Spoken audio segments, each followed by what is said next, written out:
fighting is the best of skills. The art of war.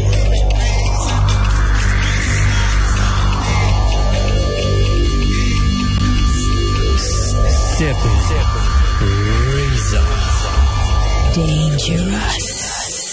Forward. I'm like a stepping razor. Don't you watch my size? I'm dangerous. Dangerous. I'm like a stepping razor. Don't you watch my size? I'm dangerous. Stepping razor. Mutabaruka. Art of war. Listen, Jamaica.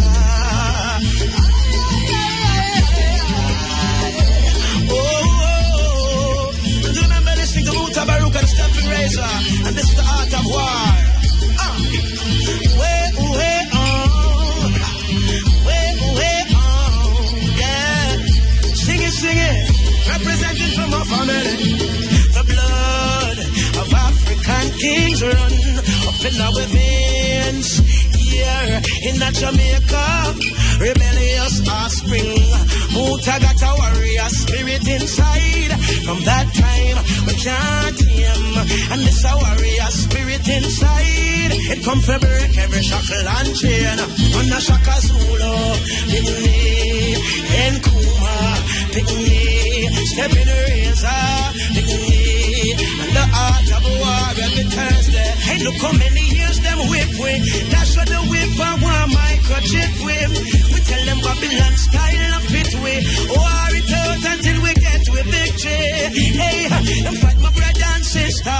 When we are dance, them say we move sinister. I know we're listening. Mutabaruka, chant the culture, chase the vultures away.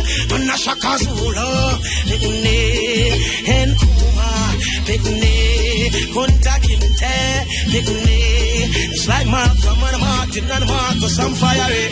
Taurus, you see right there, represent for Mutabaruka. The art of war, Rasta.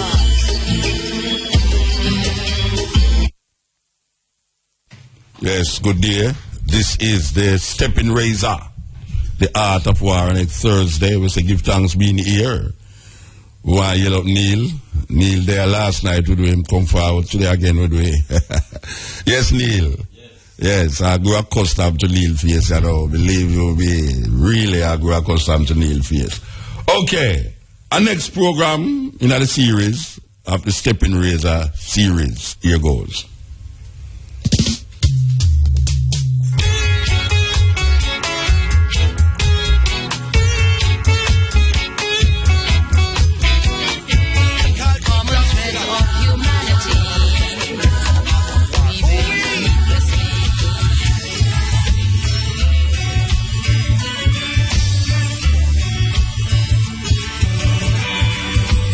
Yeah, you're listening to Osuna, Earl Chinat Smith, and Sly and Robbie. This is the Steppn razor.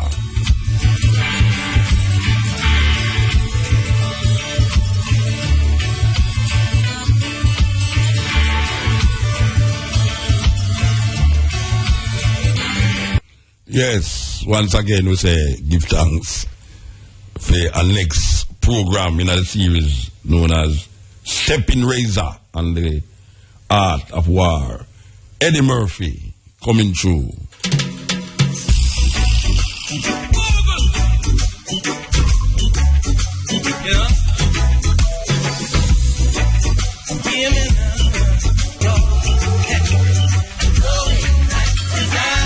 Yes, Eddie Murphy with him latest offering on the reggae scene. Oh Jaja. Remember, Eddie Murphy did have a big hit with Shabarangs years ago. And then him come out with Snoop Dogg and himself. Now him come solo. Eddie Murphy.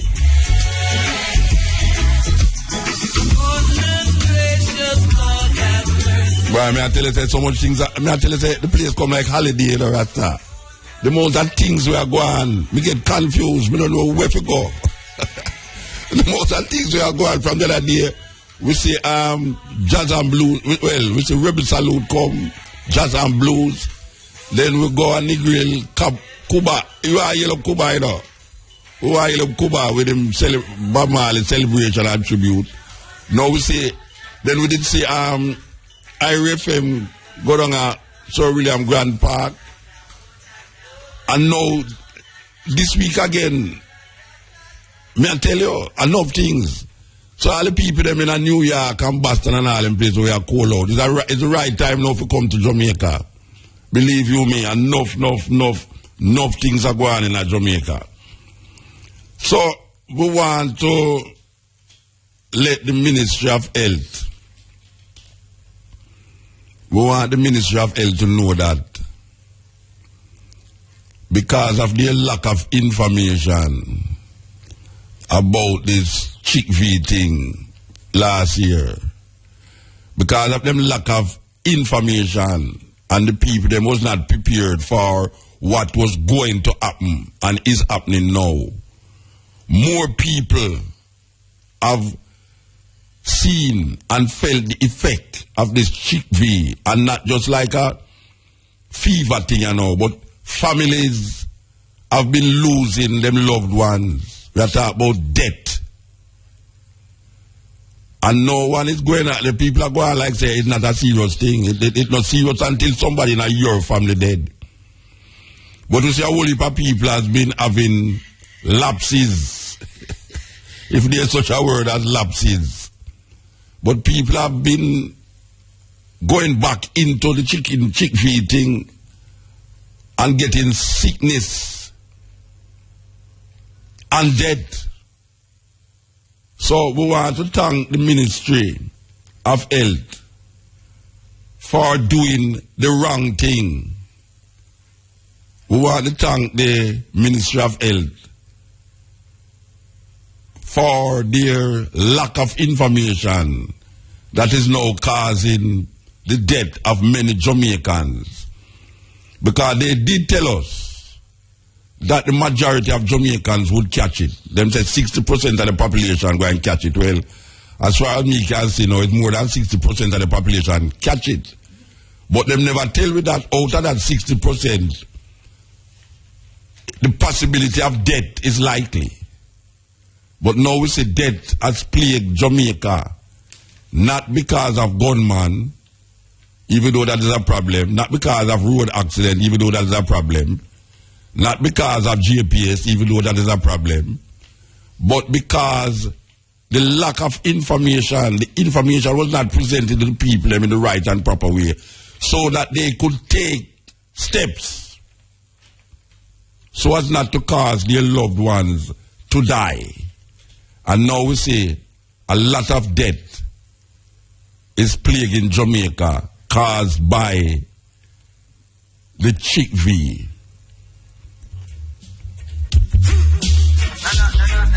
Satire.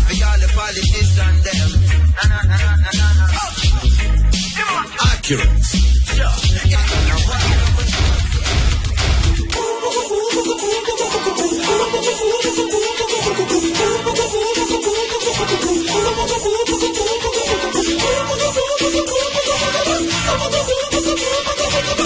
RFM, #1 reggae station in the whole wide world, me not do it.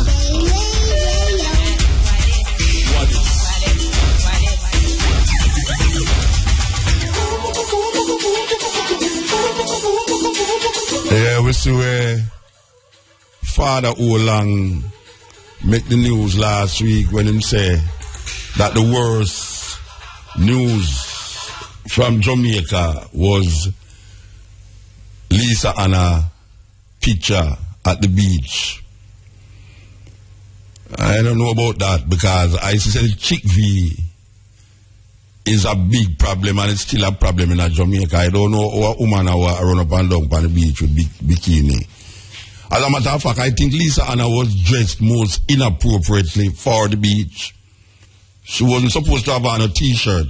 People don't wear, Lisa Anna, next time you don't wear the t-shirt. You understand? Don't wear a t-shirt to the beach. You're supposed to have on a two-piece bikini. You understand? To show your beautiful body as a former Miss Universe. Now, Miss Universe she was? Miss World? Okay, she was a former Miss World. So I am pleading to Lisa Anna to dress appropriately when you are going to the beach. No t-shirt, please. I know business with a little mind people what I say. Because I don't know how that is the worst news that come out of Jamaica for 2014. A woman there beach with a bikini, I talk about the worst news. But I love Father. Father, I love you, Bridget. Trust me. Father Olang, you have been doing quite wonderful work. But guess what now? Just bend up on your knee and pray, Rasta, and don't make no comment. Trust me. Just bend up on your knee and pray because you will get the wrath of certain people.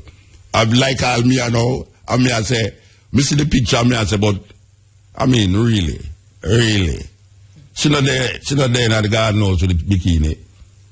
And even if she did not garden house with bikini, won't see nothing wrong with it either. Won't see nothing wrong with it either. Believe you me, even if she did in the garden house with the bikini. But no, sir, that can't be the worst thing. I mean, really, Father, Mr. Olang, you must could have find. I mean, the chick V, Rasta.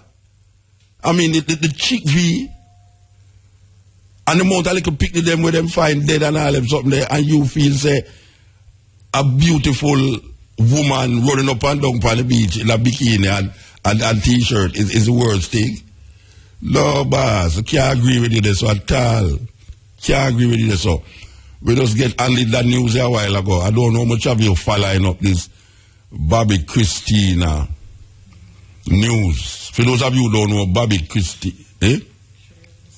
Yeah, for those of you who don't know who Bobby Christina is, she is the daughter of Whitney Houston and Bobby Brown. And we all know that Whitney Houston was found dead. I think it was an overdose, drug overdose. Well, according to what we have here, it's, from TM2 or TMZ. Jamaican people start saying Z, you know, like them American, and a Z we know it as, you know, we're not going like to the Americans about Z. A Z we know it as TMZ. The news source is TMZ. It's the doctor them is telling our father to let her go. In other words, pull the plug. Public sector workers can now access business loans from the Self-Start Fund SSF. The SSF has begun a drive to educate and make access to their loan products easier for public sector workers who desire to start a business or increase their existing business output. It says the move will enable public sector workers to use their salaries as a form of collateral when accessing loans from the SSF. The drive is part of efforts to promote entrepreneurship and facilitate the growth and viability of the micro, small, and medium enterprise sector. Loans are valued up to a maximum of $750,000 at an interest rate of 23% per annum. In news overseas, diplomatic efforts are underway to end renewed fighting in eastern Ukraine. French President François Hollande and German Chancellor Angela Merkel have arrived in the capital Kiev to present a new peace initiative. U.S. Secretary of State John Kerry, who is also in Kiev, said the U.S. wanted a diplomatic solution but would not close its eyes to Russian aggression. Fighting between Ukrainian forces and pro-Russian rebels has killed more than 5,000 people since last April. Ukraine and the West have accused Russia of arming rebels in eastern Ukraine and sending regular troops across the border. Finally, Twitter's chief executive officer Dick Costolo has admitted that the company has failed to deal with abuse and trolling on the service. Trolling means typically unleashing one or more cynical or sarcastic remarks on an innocent bystander. According to the BBC, in a memo to staff leaked to Tech News website The Verge, he said that bullying behavior on the network was driving users away. He promised tougher action to deal with abusers. A series of high-profile users have quit Twitter in recent months, citing online abuse. Twitter promises that in coming months, it will bring in further user controls and improvements in the way users can report abusive accounts. Those were the local and international headlines. From the RFM newsroom, I'm Sasha Gail Laban. Yeah, you know, I don't know why I feel so sad about this Bobby Christina story. I mean, I don't know, I feel funny. I feel weird and strange about it, that given the circumstances that surround the whole thing, I mean, usually hear them news are from foreign and it just pass you. You know, but it's like, your real story, and you say, but how is this possible? I mean, how this can go that way there? You know, them find her in a bathtub, she in a coma, the doctor them say, for those of you who never hear the story we just mentioned a while ago, the doctor them a tell Bobby Brown to pull the plug on him daughter, Bobby Christina, because there's no hope for her to live. And them want him to do it on his birthday. Today is his birthday. And them ask him to pull it. And it's today them ask him to do it. And him still a hold on. Him say, boy, I better wait till weekend done, you know, because him have family relationship where come out of coma after 8 days. So him still a hope for the best. But just the idea that our mother dead, 2-3 years ago, one of the greatest female singers ever, much, even though she never sell the amount of records where Mariah Carey sing and make, but she was surpassed in her voice range. When it come on to voice range, Whitney Houston. And for sister Whitney Houston dead 2-3 years ago, and now her daughter. It's like a reenactment of the whole scenario with her mother. Come round now, come catch she in a bathtub. And then Bobby Brown now, the father now, is asked to give sanction to pull the plug on him own daughter, on him birthday rasta. May I tell you, man, that story there, kind of weird. Not kind of weird, really, really weird. Okay, so we didn't really talk about, you know, so if me ever keep, I'm going to invite Lisa on our one party in the Rasta. Yes. I'm going to invite, I'm going to have a beach party. And if she ever come there in a t-shirt, she have to turn back. Yes, I want to invite Lisa and to have a nice beach party. I don't keep a beach party down a Copa or down a Negril. I invite her. And I tell her from now, don't come there in a t-shirt. Or she will be as a matter of fact, I'm going to put police at the gate. I'm going to put police at the gate. No t-shirt allowed, especially with Lisa Anna. I don't understand why a man would have really say it's the most disgraceful thing happened to Jamaica last year. I don't understand it, you know. We must be corrupt. Well, I guess a whole heap will corrupt because a whole heap want shade of view too. We must have a corrupt mind. And then Mr. Rasta again, we're not supposed to think that way. He's a corrupt Rasta. We're not supposed to think that way. She's supposed to dress in a long skirt and her face cover up, running on the beach. You understand? She's not supposed to have a bikini and then we go have picture it and that spread all over the world. I mean, really, Mr. Father Olang. As I said before, you know, I love Father Olang. I respect what he do over the years. You know, it's one of the only fathers them when I say, I do certain things and you can say, yes, he might do something. But it's them comment, you know, it's when you kneel down in front of the Holy Mary Mother of God and pray for the sinners. You pray for Lisa Anna, but don't come out there, come say it. You understand? Don't come out there, come say it. Believe you, we don't want to hear that from a well-loved person. Because we love him, yeah, but we don't want to come hear that from a well-loved father, considering where we think about Roman Catholic, and we know, see one man you know where we can say, yes, he might go out with some nice thing and thing. If you come here, I tell you about, say, are the worst, are the most disgraceful thing last year. What a thing. maybe the most disgraceful thing should have been when my boy about out for divine intervention for the crime rate in Jamaica, and then he come boast in the last part of the year say crime rate got down to 16%. Divine intervention make it go down 15%. And then we see it flare up back. I wonder what was him best. Him show the worst. What was the best? Him never give best. Samantha never give best. What was him give the worst? Him should have balanced it, man, and give you what was the best news come out of Jamaica. What was the best thing happened to Jamaica in a 2014 instead of talking about the worst one. You understand? As a father. You know what I'm saying? Maybe him should have bowed down to the mother, Holy Mary, mother of God, and pray for the sinners, henceforth and forever. Well, I may tell you. Yo, my people, y'all wonder what to me?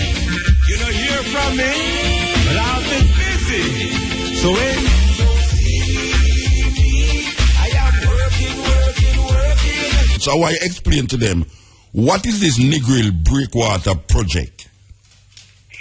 Well, to be honest with you, most people have never seen a breakwater in Jamaica because it's not something you commonly see in Jamaica. So most Jamaicans just say a breakwater.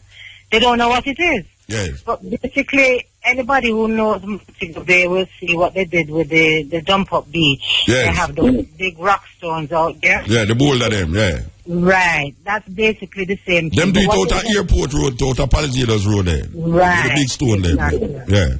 So what they're going to do is they're going to put it about a mile out to sea. It's going to take, one is about a quarter of a mile long and one is about a third of a mile long.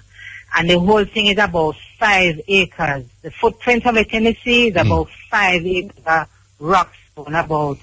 Some of them, they range from 13 tons down to about 8 tons. So it's going to take them nearly a year just to put it down in the water. And that's supposed to break the water when it get high. That's the purpose of it. They say it's going to break the water, but I speak to the experts out of Holland. You know, Holland, half of it is underwater. Yes. They are the experts on the whole, system of breakwater saving. Yeah. Right. Yeah. And the man said to me that it's not going to work because through the sea they rise up now because of the rising sea level and global warming. The thing won't last for maybe 10, 15 years because the water is going to rise too far over it. So it won't have any use after that. Okay. And furthermore, it's only supposed to moderately protect 1.5 miles on Negril Beach. Well, as most people in Jamaica know, Negril is 7 miles long. Yes. So why are we maybe destroying the rest of the beach to save 1.5 miles? It don't make sense. Yeah, well, maybe what happened when I listen to you talk is that the part that them dump the stone them, why eventually flow over to the part where no stone no dump, which is the other how much miles of beach. Well, what really happens, is the sun move up and down the beach and it move in and out. Sometimes when you have little rough weather, the sun go out and then it take time and come back in. Yeah. But when you put in the breakwater now, maybe fill the sand down the southern section of the beach, end up in front of the breakwater. Yes. So they might have whole heap of sand up there, but we might end up with no sand at all. Because it now get to move again. Well, that's the water to get stagnant. What happens is anybody who knows Negril, early in the morning, it's like a pond out there, a lake. It's flat.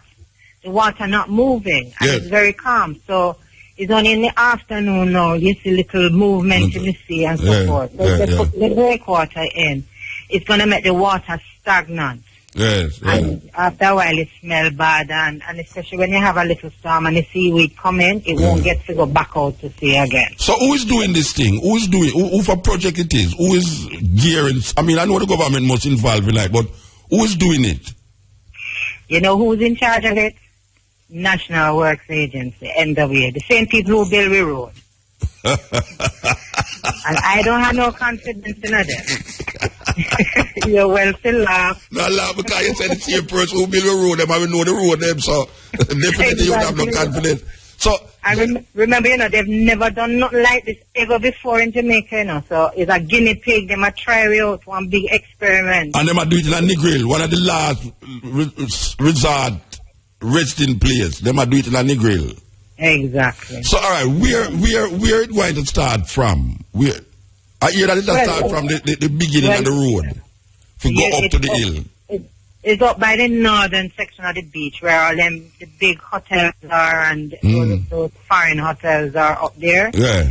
It's up there. But when Minister McNeil come down here for a meeting, he said, but wait, I always know the worst erosion on Negril Beach is down in the southern section where all the little Jamaican hotels and little bars and restaurants are. Yeah. So, you know, they decided that, you know, the little people, they don't really need no protection. So the big people will get it, and the little hotels will have to suffer. So let me ask you a question now, because we know when them did that do it on where the road named Pazidos Road, all them big stone there, them did that move.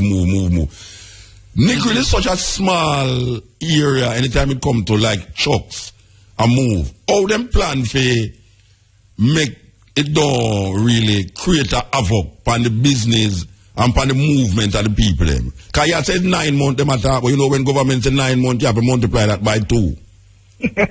You're being nice, but I multiply it by 3. Yeah, so how it going to work with the movement of the truck them with the big stone them upon the little road there where we see this up?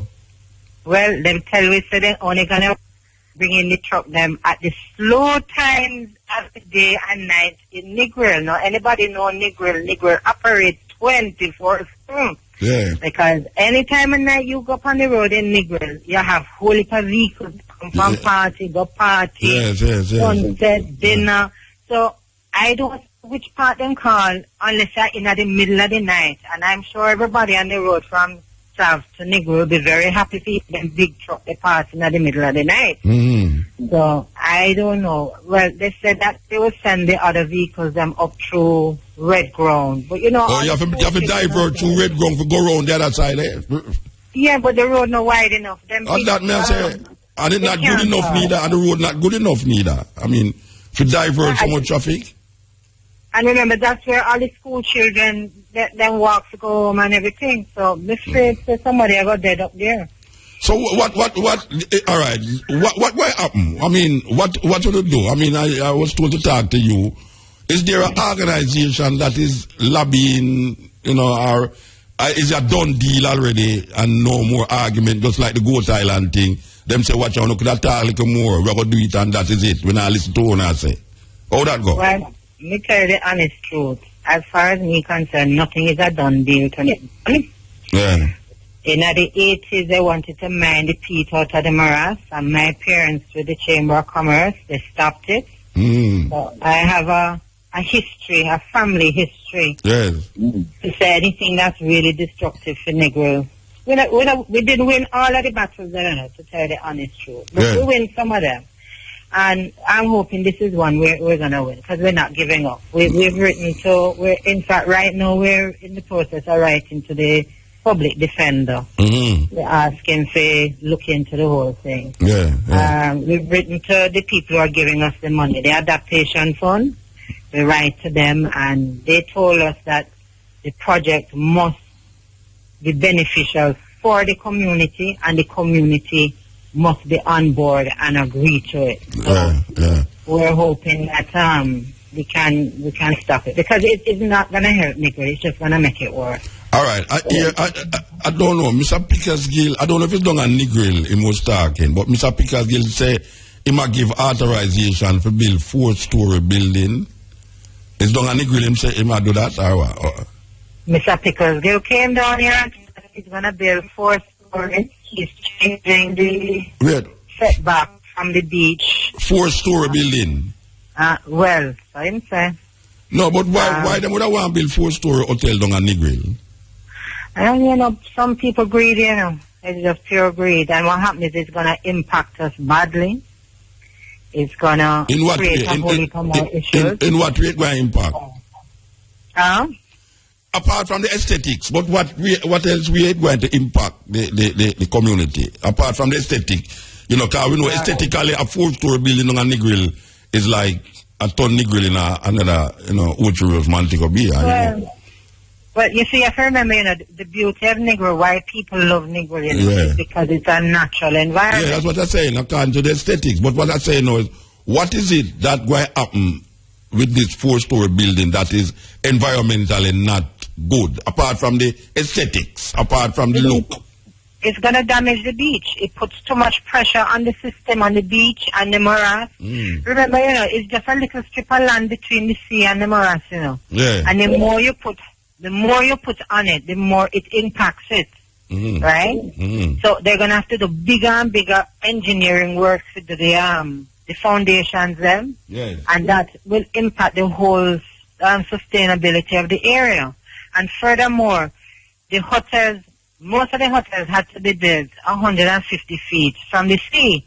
Now the minister is changing it that you can build only 100 meters, 100 feet from the sea, which means the hotels are now going to be building closer to the sea.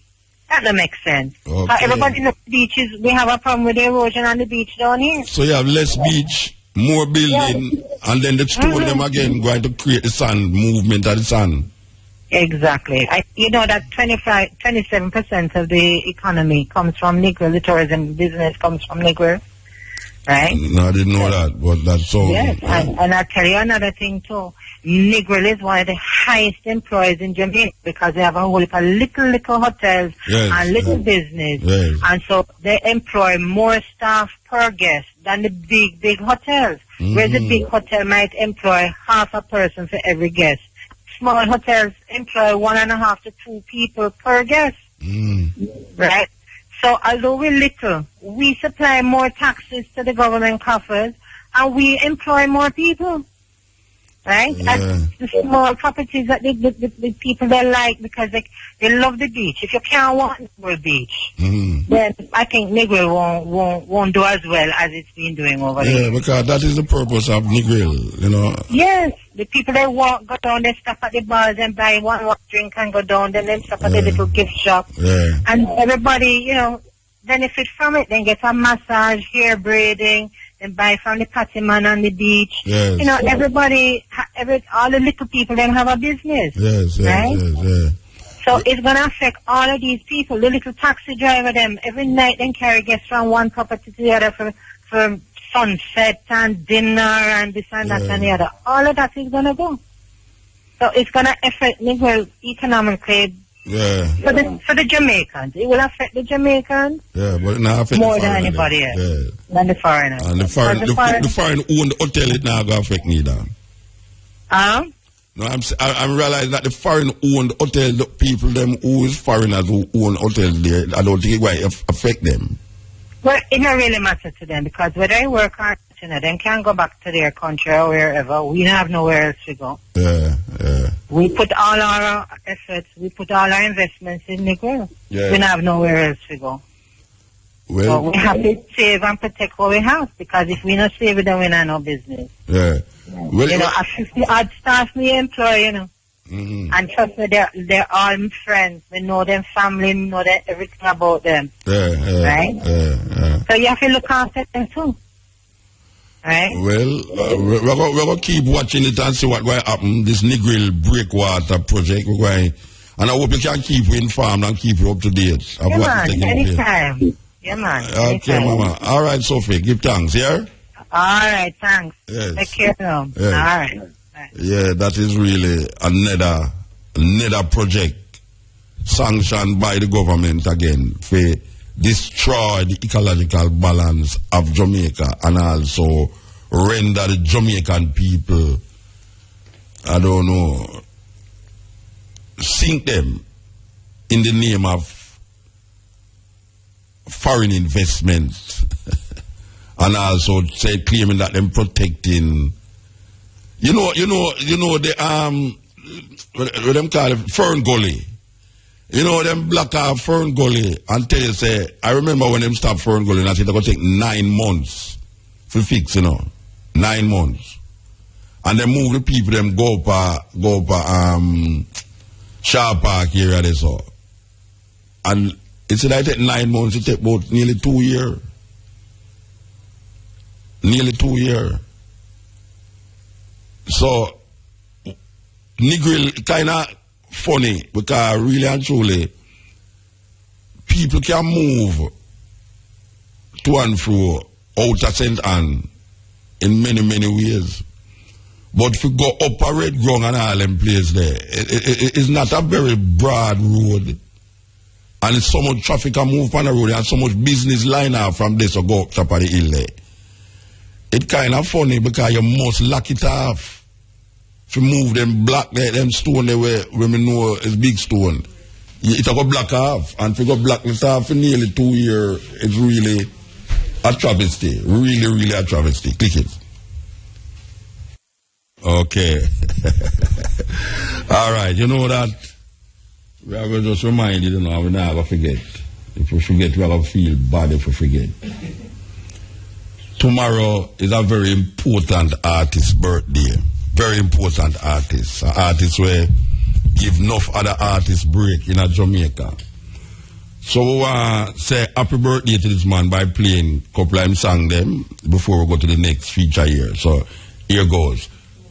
Here goes. You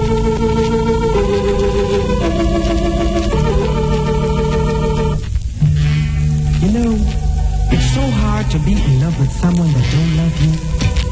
Yeah, well, if you don't know who we're listening to, you're listening to Derek Harriott, the man who have a birthday the 6th of February, and sometime him get eclipsed because Bob Marley. But there's an ex-brethren also who died last year named Bunny Ruggs. Bunny Ruggs, lead singer for Third World for years, also born on the 6th of February. This is the great, legendary, still alive, Derek Harriott. If you could see me. Oh, I love Derek Harriott, you know, anybody who I listen to me know near Derek Harriott, tell Derek Harriott, say, Mutabaruka, say, happy birthday tomorrow. I will know, say, he's 110, 111, but me I tell you, when you move past it, we can't believe, say, when you see the man in a Rasta. From me know Derek Harriott, I see him looking up. It make walk slower now, but I see him here. And me can't forget it though. Me and him go to Canada then, a couple years ago, about 2-3 years ago, me and him go to Canada go do a show. I used to when the man dey on the stage, Rasta, me I watch the man and I start tired. The way the man a move on the stage, you know, Rasta, me I say, wait, and Derek Harriott that move so bad. Trust me, man. Believe you me, Derek Harriott, you're one long survivor. Yeah, man, one long survivor. The girl that I love left me 2 weeks ago. Mutabaruka. The streets at night, looking for someone.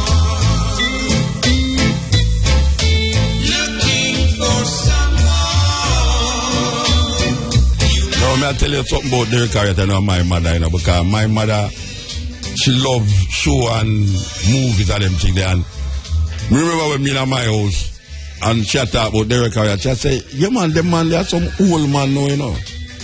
And I mean, my mother, me talk about it, and my mother say, yeah man, that's some old man, you know, but them can't sing still. So me I say, Derek Harriott supposed to be about 110, you know. The only thing I work out just, you know, because if my mother used to call him old man, I don't know why to call him, believe you me. Still you thought he was your life. Tomorrow is Derek Harriott's birthday. Yes, the 6th of February. Derek Harriott. Call me John, but no call me Tom, John. Call me John, but no call me Tom, John. And who you call face dog? You know, so me I play that one for crack. Yes. Me I play that one for crack, you know, cock really feels me that face dog, you know, believe you me. You must have never looked in a mirror yet. Yes, dog. And who you call face dog? Yes, dog. And who you call face dog? Yes, dog. If I call you. I want to tell crack say face dog is not a good thing. No matter why you call him your face dog, but crack love when you say face dog, you know. Crack, when you say face dog to crack say, yeah man, me are the original Christian face dog. Derek Harriott coming through. This is the Steppn Razor.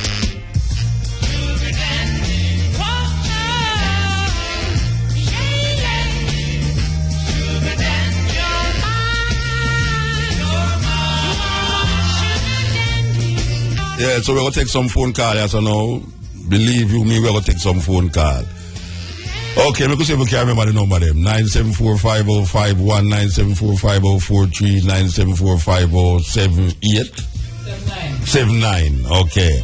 And I think I have a digital number. Crack, help me, crack. 618-4352. 618-0352. Digital number that. Okay.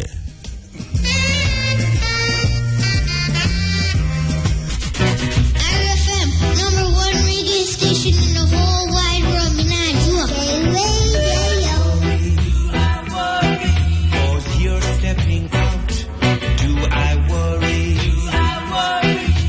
Musical rendition of some of Derek Harriott songs. I will play the song them in tribute to Derek Harriott. 6th of February, birthday style. Yes. Steppn. Hail. Boss, don't make me cut the tune and you not talk, Rasta. Hail. You're there, you know, but guess what? Hello. Yes. Talk, man. You're there on the ear. You're there on the ear. Boss, stop listening to you radio and talk now, man. Going once, going twice. I gone, we gone left, you know.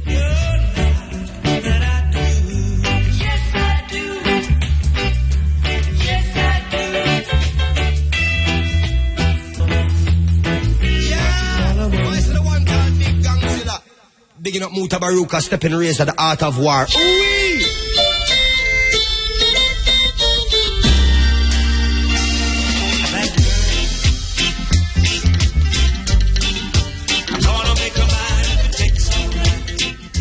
Yes, Steppn. Well, Muta. You're there, man. Good to hear from you again, man. What do you mean hear from me again? When did you ever hear from me? You sound like the God somewhere and never come back for a long while. Me, not you, me. Oh. Same things, man. I love the program I have last week. You mean the Steppn Razor or the Cutting Edge? Which one of them? The Steppn Razor, man. Only Steppn Razor I know about. Today, oh, you don't know about the Cutting? You don't know about the Cutting Edge? No. You serious? Because that's one thing I'm calling. I call it find out Warm to your TV program. I don't know Warm to it. You have to ask CVM that to ask me. Them done with it. Oh, you don't know more TV program? I wish part you there, Bridget. Where you there? You just come in? I'm there about a month now. Which part you there? Which part you there? New York. Okay. Over right. New York, we can't get nothing about Caribbean or Jamaica. No go some man. Yeah, man. Which part of New York you live? One place named Fire Island. Fire Island? Yes. Which part that there? Tell me. That's the next. Me know that you ever asked me. Yeah, because I never hear about Fire Island yet. I mean, me never know. Me ignorant. New York, I see in question they ask for that there. Yeah, so you are tell me no, wait for it. A Long Island. We out in the Atlantic Ocean. Past Babylon, go up there. Aye. Yeah, I think I hear them mention it once. Past Babylon, yeah. And go out of nice sea. Then that's why you know that's why they never hear Cutting Edge yet, believe you.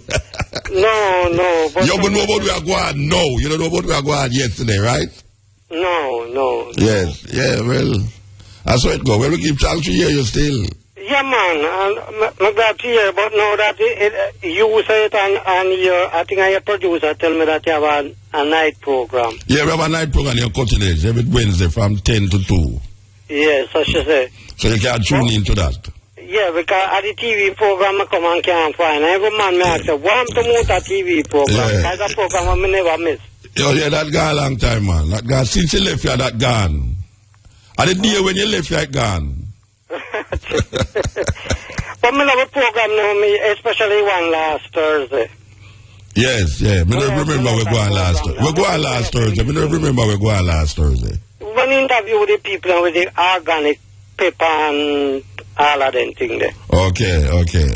It was a lovely program. All right, so give thanks. Yeah, man. Until Lisa, me love your program too. All right. Yeah, man. Start educated. Definitely. All right, so you know no more TV program. Anyway, me still tune in. I say I want to Wednesday night time. Yes. But not about you a while. All right, sir. All right, give thanks. I just can't miss that girl.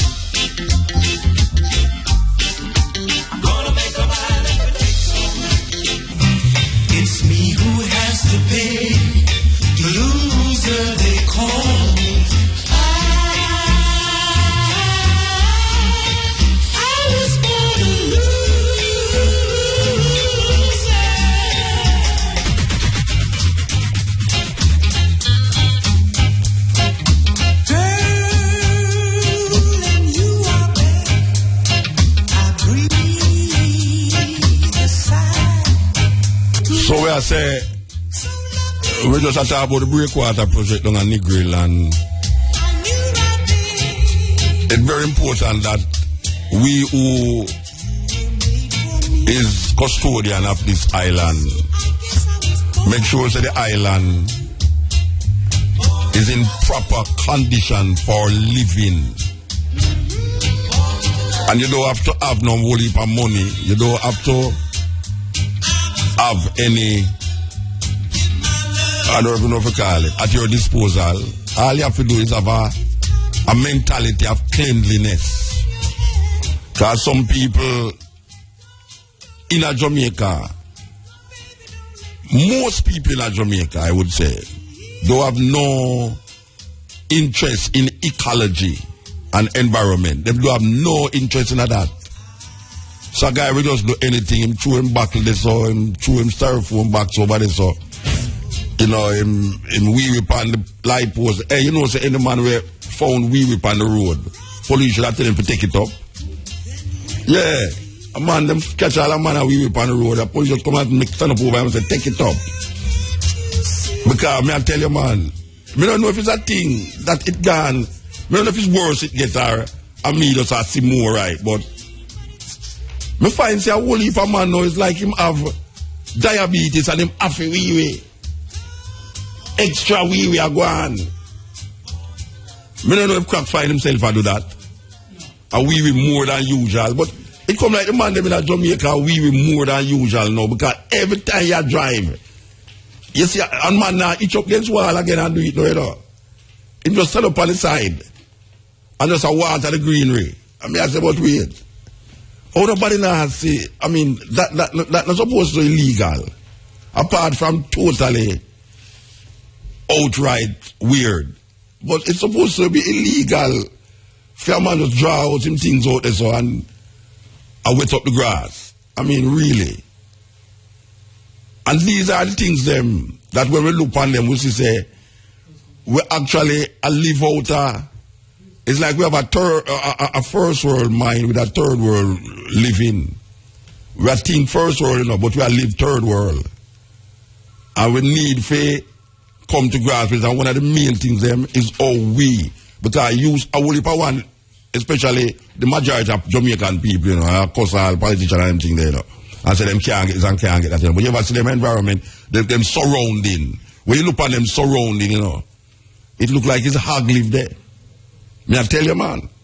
Me pass some place where I stand up, me I say, no, you mean say no young people don't live in another yard, they can't say, them can clean up the front of them yard and they no care if you have zinc fence, Rasta. No care if you have a zinc fence community. You're not supposed to have zinc fence community and then have piles of rubbish. And, hey, people in their yard, you know.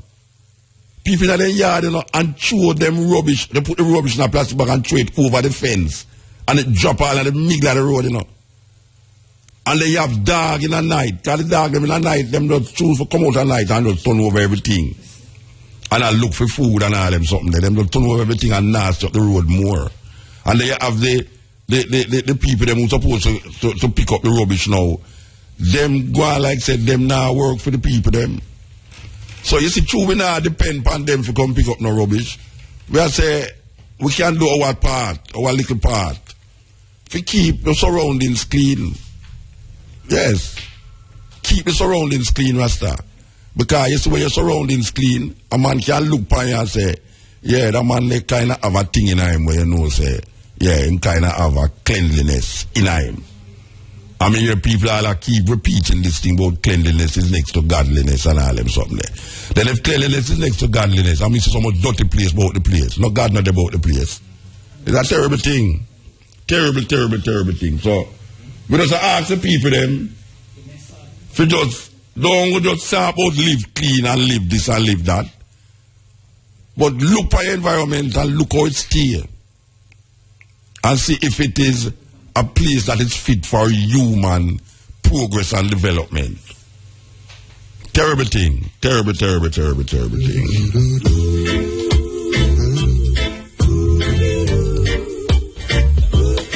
Yeah, we're still there on Derrick Harriet.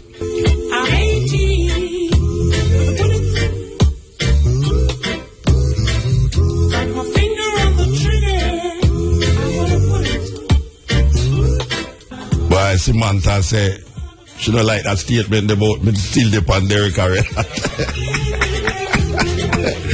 No, I tell you, I go to quick in this place, and Samantha say, boy, I don't like that statement there about you still the pandemic career.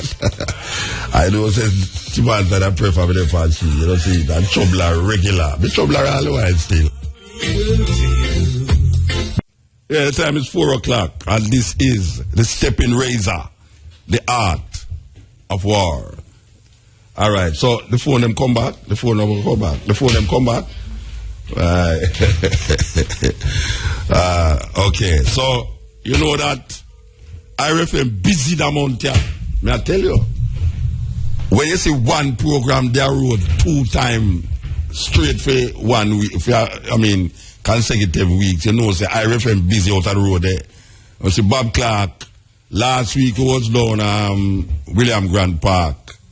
I celebrate Dennis Brown. Now we say Bob Clark program will be in Trenchtown this Sunday. And I don't know, but it's the first I hear a Jamaican radio station, the 2 different places in a one day.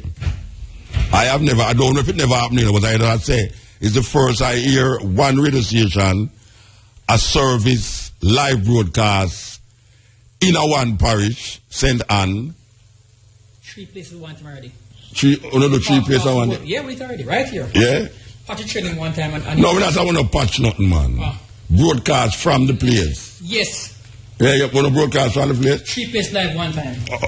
One time? One time. Okay. All right. Well, Crack say them broadcast you. Well, I don't know have no radio station where do that. We do it. I do it. No, then I remember talk about Bridging. Oh, you make it sound like I remember talk about I want to scratch Bridging. Sure. Anyway, IRFM will be in St. Anne Sunday in the morning from 6 to 10. And then IRFM will be in Trenchtown from 2 to 6. That is really something else. And it is a continuation from 9 Mile to Trenchtown, tracing the liberty and the life of Bob Marley. I know say I update them same barn up a 9 Mile there. And then him start him journey in a Trenchtown and move outside. So IRFM is facilitating this celebration with 2 different outside broadcasts. Now, on the line we have a brethren named Junior Lincoln. He's organizer for the Bob Marley Trenchtown Festival. You know, said Bob Marley Trenchtown Festival is always big. Always big. So we want to talk to Junior. Yell up, Junior. Yes, Muta. Well, yeah, man. Glad to be on the program. Yeah, and you can't see the place. The place look like it's livelier this year than ever before to me. I don't know if it's because of the 70th birthday. I just I say we're not there. But we say Negril, MX3 1 week of celebration. We know that tomorrow them have a thing up the museum. Saturday them have a show downtown. Sunday, you see with them have up a 9 Mile and then 9 Mile and then Trenchtown again. How the man feel about that? Because it's beautiful to me. Yeah, listen, Mota, it is beautiful as you rightly put it. That we should have that kind of celebration for Bob, because all the destination there was, is places that he had passed through. Yes. And meant something to him, because even the 9 Mile thing in the morning, and then, that's really a spiritual trod to move it from 9 Mile to Trenchtown. That's where the whole spiritual development just took off. Yes.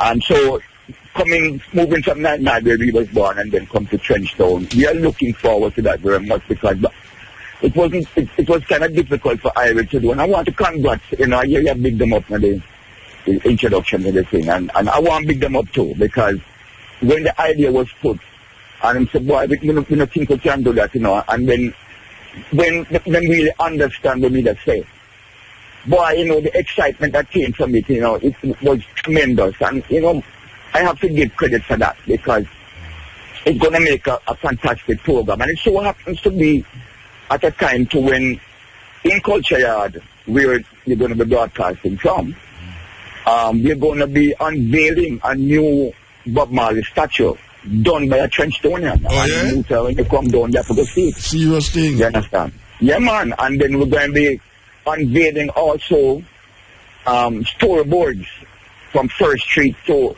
we're going to end up at 1st Street to 7th Street, but we're unveiling the first three. Now, those storyboards will have 1st Street, you'll have one with the history of Trenchtown, but on it will be the artists who came from Trenchtown. On 2nd Street, when you walk up the road, the story continues on the storyboard, but it also have the artists and something about those artists who came from 2nd Street and 3rd Street and 4th Street and go right up, because as you know, there's no place in the world that has, for whatever reason, I can't explain it, but for whatever reason, that has turned out the amount of artists and musicians in this little block that has influenced the world through reggae music in the way that it has. So, we in Trenchtown now decide that, this is something we've been working on for years, and I want to give thanks that the tourist board now and the TPDCO and TEPS been working with us now over the last year. And, when you come down, you see Culture Yard at different places, and we're really building it out and really make it into the place that it should be. And then Trenchtown itself, those storyboards is going to make a tremendous difference, because it's not only for the foreigners, because Muta, you travel the world with this music that yourself. And you know that the people in abroad know about Trenchtown more than the people who live in Jamaica. The people in abroad know about Jamaican music more than Jamaica. Absolutely. Yes. Absolutely. So, we are doing this not only for the foreigners, but also for our young people and older people to come and experience that tour, because it will be a unique tour. Yeah. And over by Boystown, we're going to be doing the Trenchtown Museum over there, and then way up the road, we're going to also re-establish Ambassador Theatre. And then a lot of people don't know this one, that the first Marcus Garden, the church, was in Trenchtown. That's a road called Peckover Road. So we're going to be rebuilding that as a part of a general tour of Trenchtown to bring economic development to the community, that people can start getting jobs and look after their family, because we have an international brand. So we're going to use that international brand to capitalize our fight. Of the people of Trenchtown. Of course. All right, so we don't know. The concert itself now. Tell me about the concert itself. The concert at Culture Yard, I was going to be broadcasting from 2 to 6. Yes. Within 4:30, within that broadcast, we're going to have a symposium on Trenchtown. And we're going to, at 5 o'clock, we're going to unveil the statue. Who will take part in the symposium? Who are the speakers involved in the symposium? It's going to take on a kind of different meaning, because what we're going to do is we're inviting people to come down. And actually, I call it symposium because that is the in name. But I prefer Muta. It's going to be a reasoning. A reasoning, okay. Yeah. And we are inviting people from where to come reason with Trenchtown, and Trenchtown reason with you. So I would prefer to use the word reasoning more than the symposium. Yeah. Minister Hannah will be doing the keynote thing and all that kind of thing. But it's the reasoning part of it that I'm looking forward to, because Miss Lisa Anna will be there?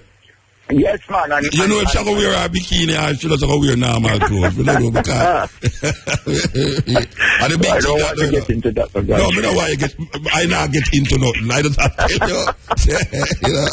I'm not getting into anything at all. Yeah. But Minister Peter McNeil will also be there to unveil the statues and the storyboard. Okay. And then after we leave there now, we just walk down 1st Street, walk over the gully, and go straight into Boystown for the concert itself now, which will start at 7 o'clock. And I want to say this to Muta, because I know you give me a hard time. I mean, I can take my licks. I remember the last one that we had over by Big Lawrence Park in front of Culture Yard. Yeah. And the place was so full. Yes. That you could have hardly get in, you remember? I mean, if me forget. I mean, if me remember. I don't remember much thing, but I remember that. You remember terrible. that? You you go up on stage and you say, I remember you say, and now Junior Lincoln, you know, I'm supposed to know better than this. No, man, it's terrible, man. To have people come down the song can't have a terrible thing, man. It is true. And the next year, I said to them, this thing has outgrown because we were having thousands of people.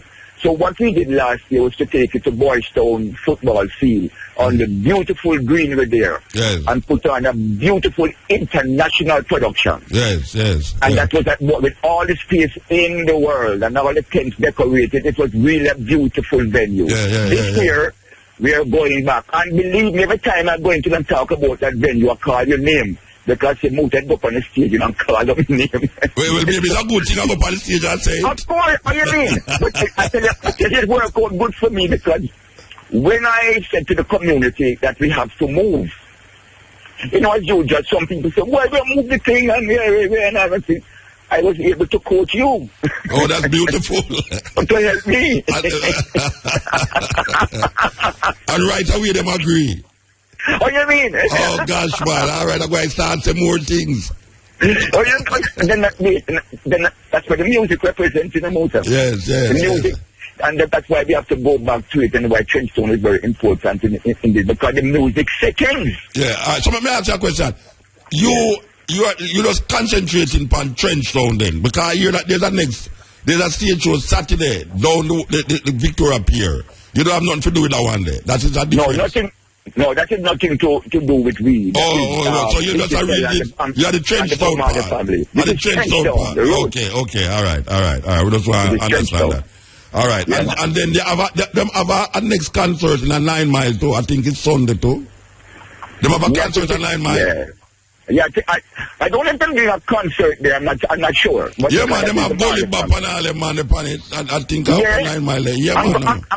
And Gully Bop just confirmed today that I'm more the Trenchtown, you know. So Gully Bop will be a Trenchtown.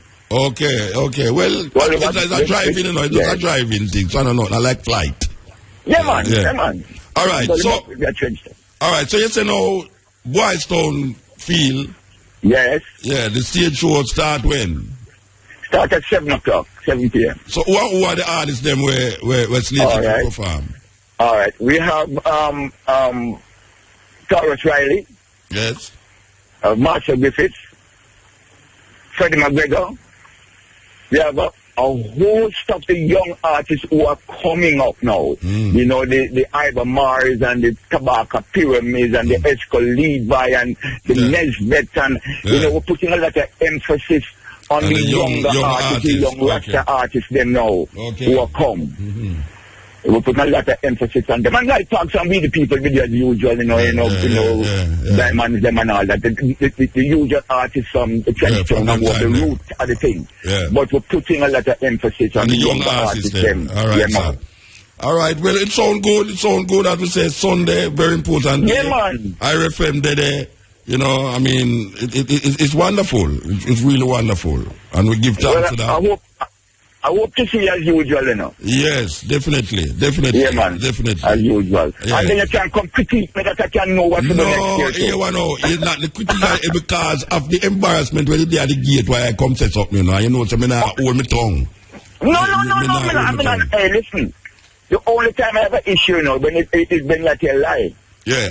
Oh, me or them? Who is me? Me when me I tell lie and them I tell lie. No, then them whoever tell lie. Just never issue. You frightened me a while ago. No. Whoever. Whoever. All right, so I look forward to Sunday. Give thanks to the Lincoln. Yeah. All right, Musa, take care. Yes, yeah, me I tell you, man. Yes, it's sweet. Sweet. Yeah, the time is 14 minutes past 4, and you are on the Steppn Razor, the art of war. So here we know. We are going to carry you into, we played this tune last night, and somebody said, Muta, it's the first I hear that tune, and it really sounds interesting. So we want to play it again for the people them who never hear it. This is a group, one of the biggest group them from Brazil. As a matter of fact, the first time I go to Brazil go perform, it's them that send for me. Them name Oladum, out of Brazil, Salvador, Bahia. Here goes.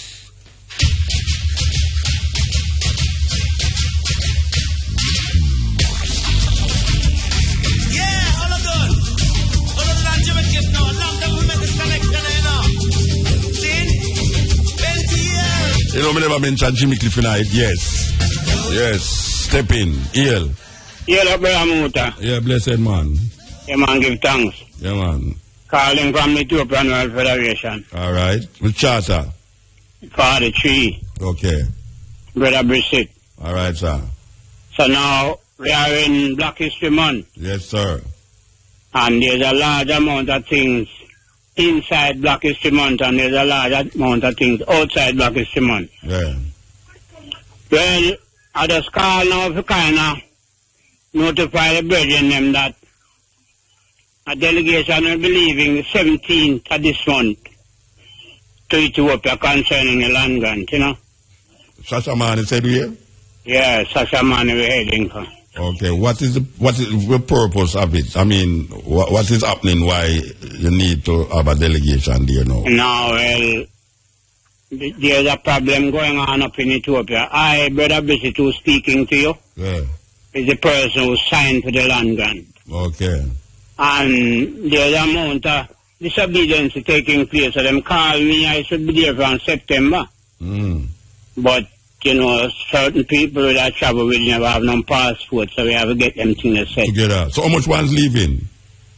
Well, she will be leaving from Jamaica and probably around 4 from America. All right. So who no going to meet, you know? The government? Yeah, well, we're going right up to the government and set up certain things whenever set up at the time I receive the land, because right now, the way the things set now, you have 2 representatives, 1 country representative in Addis Ababa, and you have 1 in Sasamani. Yeah. And you can't have 2 people around an organization. You need more people. So eventually now we want to go set up now a working committee. Then the people upon the land who only people not upon the land who's members of the Ethiopian World Federation. Well, I would know the amount now, you know, because everybody going there with them different thing, because His Majesty and enough man I tell us says mini lek. So it's like them now want to deal with as kind of rule and all that. Everybody want to them one thing. So okay, and I hear that the government has draw out some portion of the land too. Yeah, them called me up to last week. Who call you? Who call you? The government, who call you? No, members and Sesamani. Okay. So now, so I was a signature. I have to be there. I should be there from September, but we're just going now. So we're going to reach there around somewhere in a year. So what you intend to do when you reach there? What you intend to say to the government themselves? Now, well, you see, the main thing we're going to be doing a Muta, we're going to set up a working committee, because you can't get something from somebody and you don't have no one to take care of it. No, what I ask you now, I say, when you go up there to meet the government, what you intend to say to them? What we intend to say? To the government, yeah, the government of Ethiopia. No. Well, we're going to just go by document, we run down with them already, you know, government document already signed the agreement, already signed the procedure that we have to go through. We're just going to meet them back and straighten them things and let them know what we come to do today, because you see, the land is there, and the land given now from 1970 till now is roughly 45 years. August coming, roughly that, June coming, roughly that, because the decision was on the 30th of June, and the signature was on the 13th of August. So you see, the land already given from 1940. Yeah, Bridget, right. all right, I don't want to sound away, you know, but I know all of that reason. What I want to find out is that when you go to the government themselves, what are you going to say to the government? Well, we know the history of the land and when the land was given and all. When the delegation go to Ethiopia, what are they carrying to the government of Ethiopia? Now, you have plenty of people, Jamaican people, or people from out the diaspora in Ethiopia, and Sasamani, who give all birth. Yes. And them can't get them things registered. Because you don't have a management team there. Yeah, so you're going to tell the government that what? You're going to tell the government say what? We're not going to tell the government, not going to go give the government one request. Him request a team, a management team. The government, you're going to ask the government for a management team. No, we're going to represent that. You're going to, remember, you get the land in a motor. No, brethren, we don't want to go through the issue and have enough time. I know what you say, but we want to find out, when you go to the government, what you're going to present to them, say, why people there on the land for years and don't have no citizenship, don't have no passport. What you going to say to the government? We not ask about the We're going in now to identify a government within a government. So here's people on the land, they want to know where he come from, how long he is there, he come to stay, or he not come to stay. So that is what you're going to tell the government? That is what you're going to tell the government? Yeah, we're going to the government with that too. Say you have people there we're not supposed to do there, we're supposed to do there, but don't have no permit to stay there. No, brother Muta, them contact us, you know. Who contact you know? Who contact? Government of Ethiopia contact us, you know. Yeah. Them telling us about even man who coming inside there and drink liquor and coming in hours a night and making noise where they're not accustomed to that. Yeah. Right, so you tell me what the government tell Uno, but we're not going to tell the government. Well, then, we have to find some solution to that. We can't go back up there with the same argument. We have to find some solution.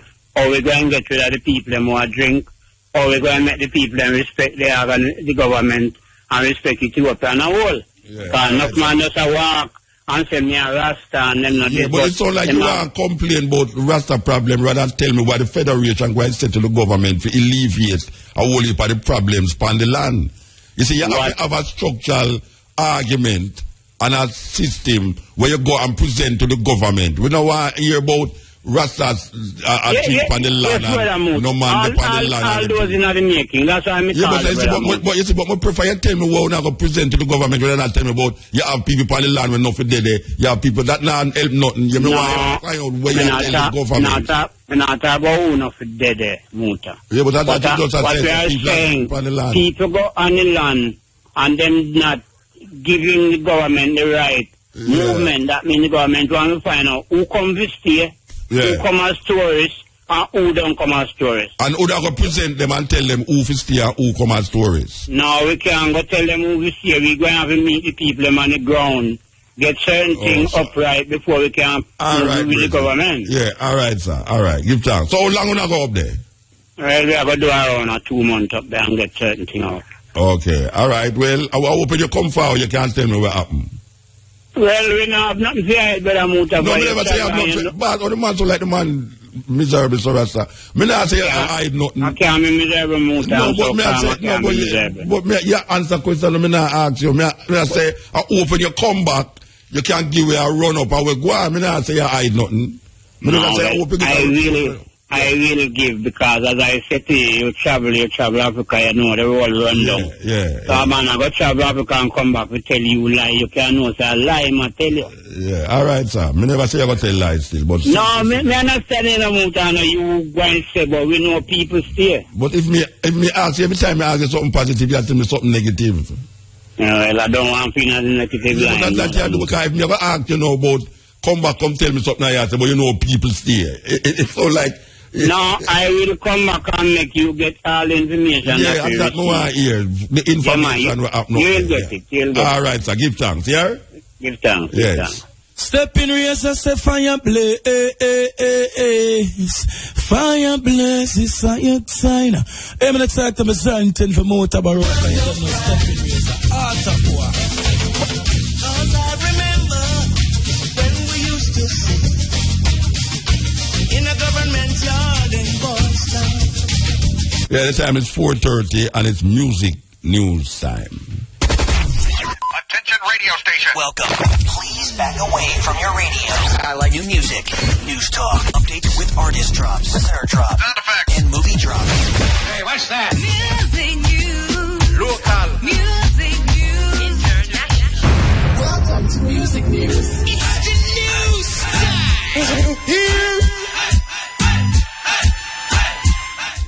Welcome to Music News. It's Thursday, February 5, 2015. I'm Monique Price. Sister Ita, the mother of reggae entertainer Queen Ifrica, has died. Sister Ita, who was always fashionable, was known for her annual event Bingy in the Bush in the Valley of Decision in Belmont, St. James. Queen Ifrica tells Music News the death of her mother follows complaints of a stomach ache, and the news shocked everyone. They are now awaiting the results of an autopsy to show the cause of her death. Basically, my mom was in the hospital for a couple of days prior to she being in there 2 days ago. She was complaining about a stomach pain that she was having, and then for precautions, we took her up to the hospital to make sure, and then within less than 24 hours, just went back there to see what the progress was and how far she was, and they just said that she died, you know what I mean? And how do you accept that? We're not sure. We're waiting on an autopsy to determine exactly what the cause of death really is, but for right now, I'm just staying at the hills and just at the preparations, and you know what I mean? My mother was always a jovial person, a cultural person, so we want to put in all the aspects of all the things she loved, and you know what I mean, just keep that energy there that she always wants, just keep that going. Sister Ita was a member of the IRI FM family. On behalf of the management and staff of IRI FM, we offer our deepest condolences.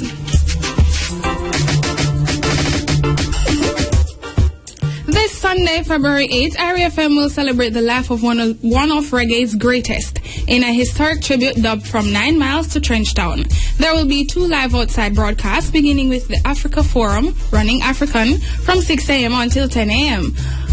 at Bob Marley's childhood home in 9 Mile, St. Anne. Running African will be hosted by Kabuma Atkaru and Mutabaruka. The journey then continues to Trenchtown between 2 and 6 p.m. with Bob Clark and Memories. In an interview with Lady Renee this morning on the Wake Up Call, Sonia White of Trenchtown named several activities scheduled to take place during the week in honor of Bob Marley's 70th birthday celebration.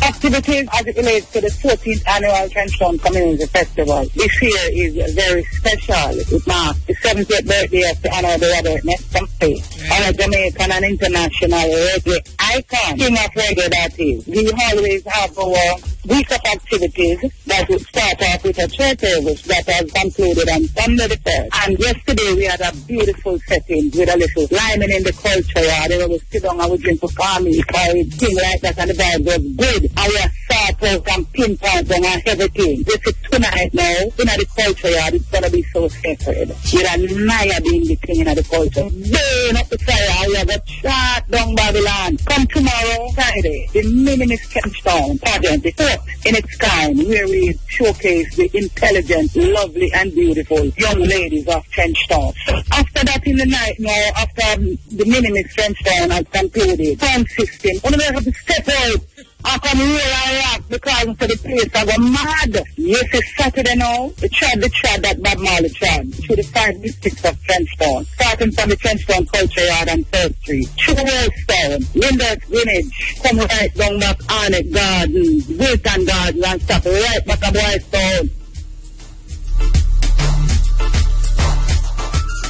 Dancehall artist Ishawna has revealed that she's currently recording for her debut album, following her recent return from her performance stint in England with fellow artists DeMarco and Potential Kid. Ishawna, who is currently nominated for 3 Youthview Awards, tells Music News she feels blessed to know that her fans turned out in their numbers to show their support at 3 shows, and fans can expect something special from the album. I just came back from doing the Good Book Tour, and it featured me, DeMarco, Potential Kid. I performed in Manchester, Birmingham, and also London. 3 shows. It went very, very well. I was well received. All my fans came out. All my female fans came out. It was just a great look. It was actually my 2nd time performing in England. I performed in England in 2012 with Lady Soft. I was opening for her in 2012. So, yeah, it was a great look. And I feel very excited. I feel very blessed because a lot of fans came out and they knew the words to all my songs, and it was just a great feeling. I just released 2 new singles. One of them is called Cheerful Giver, and that's on the Fix Up Rhythm produced by ZJ Liquid. And then I have another a single called Vroom Vroom, and that's on the cute bubble rhythm produced by Suko from R21. And it just came out this week, and trust me, the feedback has been amazing. Like, everybody's loving it. I'm shooting a video shortly for my song on TV Records rhythm. The name of the song is called You Alone. I'm in the process of recording my debut album, so my fans can look out for that. It's going to be very special. Aishana also told Music News she is preparing for several upcoming local and international shows.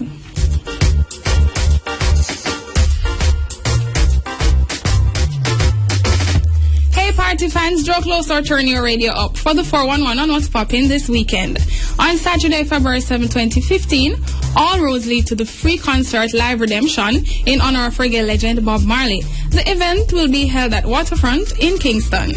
There will be live performances by the sons of Marley, Tessan Chin, Tyrus Riley, Coco T, Freddie McGregor, Marcia Griffiths, I-Octane, Capleton, Judy Mowat, and Jermaine Edwards. Admission is free.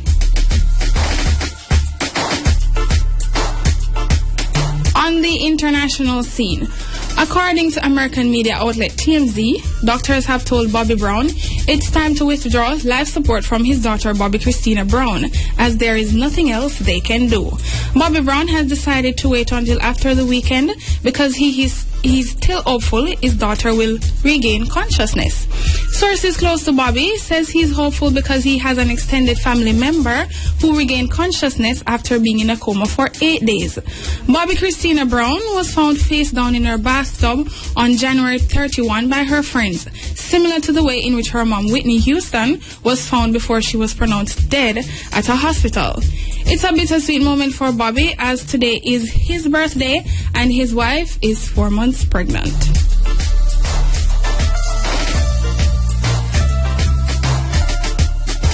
This day in music in 2008, Amy Winehouse was questioned by police in connection with a video, apparently showing her smoking a crack cocaine pipe. The singer, who was not arrested, was interviewed under caution after the video was posted online by the Sun newspaper. That's the full 100 in music news for today, Thursday, February 5, 2015. I'm Monique Price.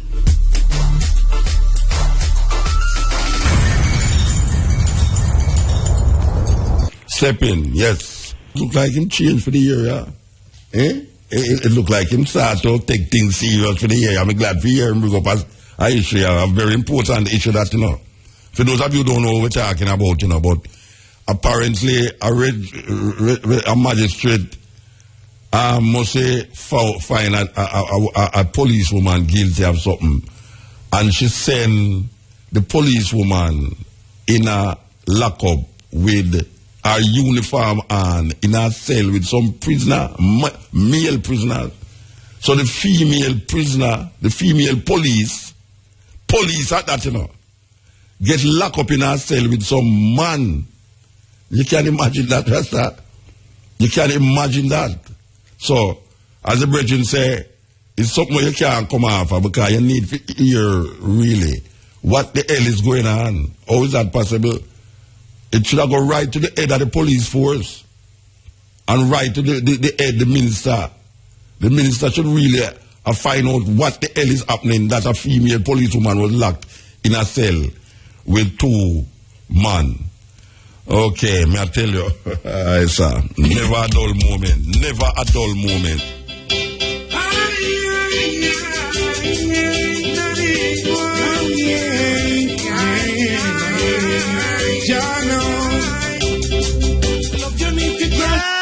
Voice of the one called Big Gangzilla, digging up Mutabaruka, Steppn race at the art of war. Ooh-wee! Man called Yami Bola coming through.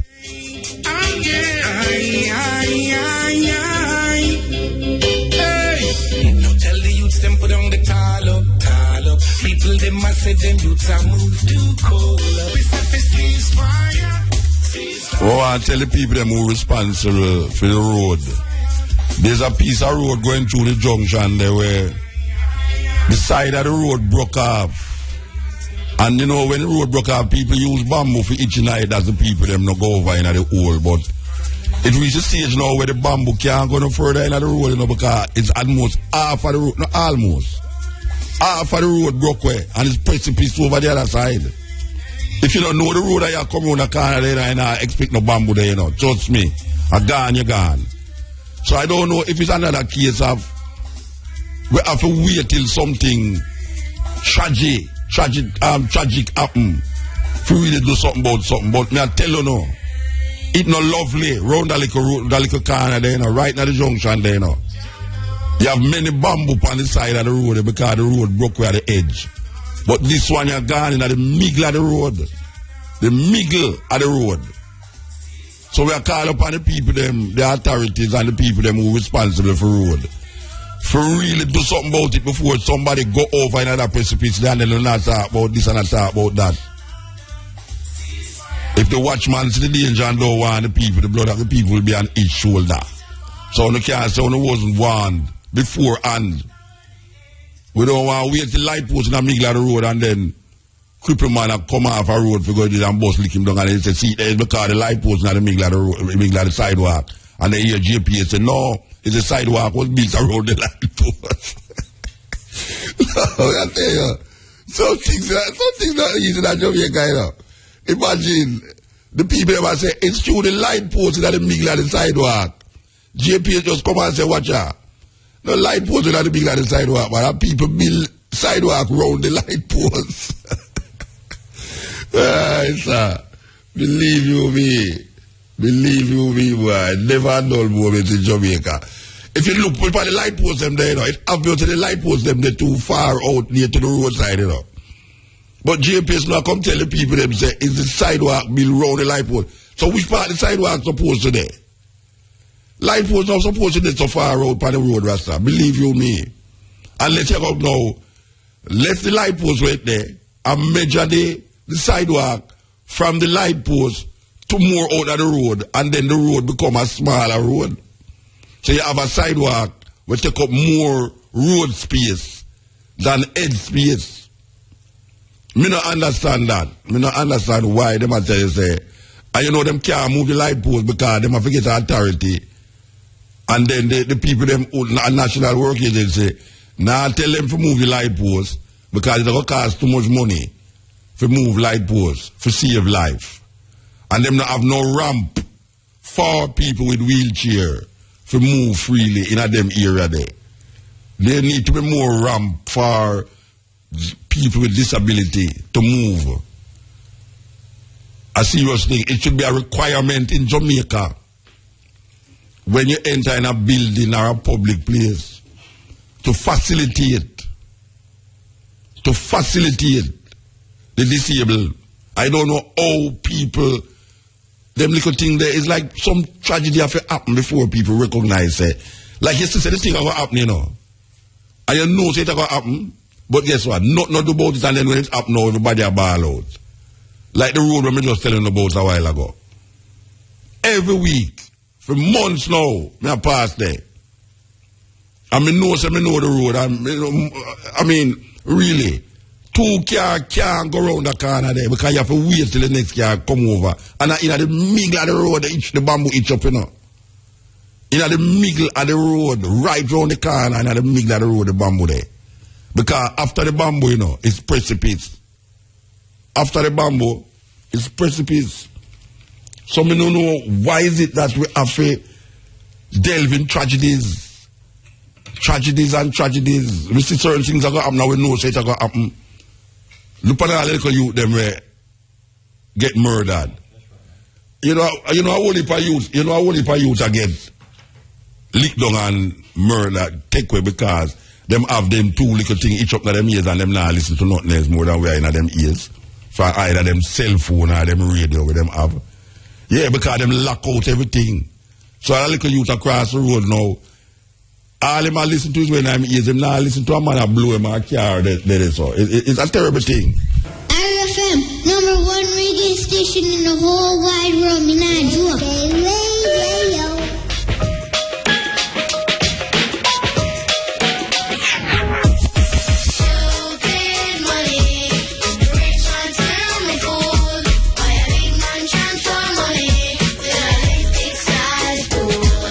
In lump sums, trust funds, some great grandson, sons, stupid money. May I tell you, stupid money.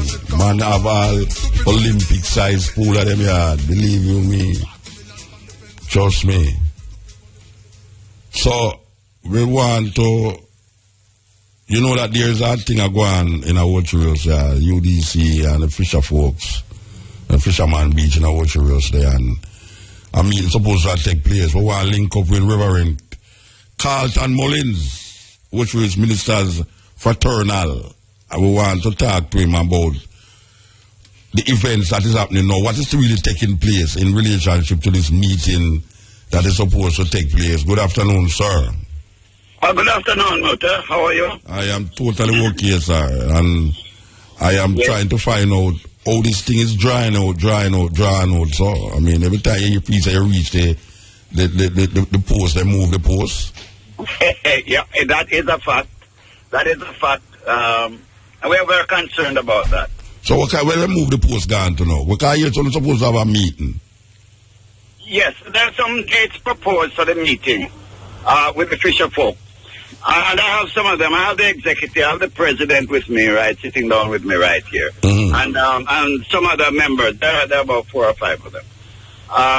The point is that there are some days that were proposed by UDC and the fisher folks, but it proved that UDC had to cancel out. Now they came up with a date. Why them cancel? Them tell you what's the reason why them cancel? I don't think they gave them any. Well, the first one, the fisher folk asked for a cancellation of that meeting because some of their members were not present, and the time was extremely short. The notice was extremely short, and some of their members were not present. Right. Yes. So that they asked for a change of date.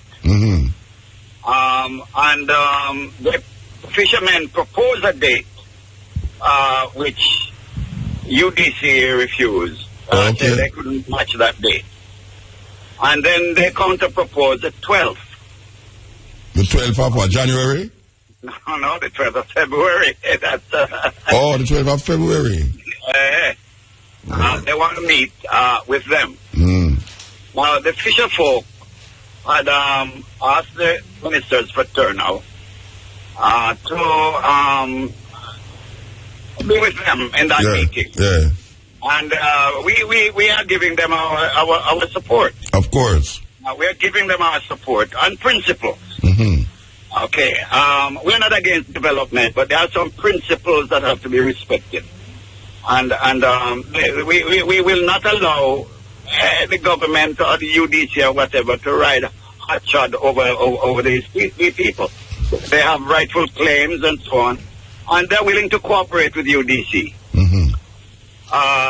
Now, there's the meeting is inconvenient for several of us. Why? Tell me why it's inconvenient. 3 of the executive members will be out of the parish on the 12th for previous engagement. Okay. And the fisher folks also, some of their members will not be able to attend. Yeah. So they're asking UDC for a change of date to the 16th or the 17th or the 18th of February is a holiday, or the 19th or any time thereafter. So where them say no, where UDC say no, it can't change again? They want it on the 12th and we don't have to be there. Oh.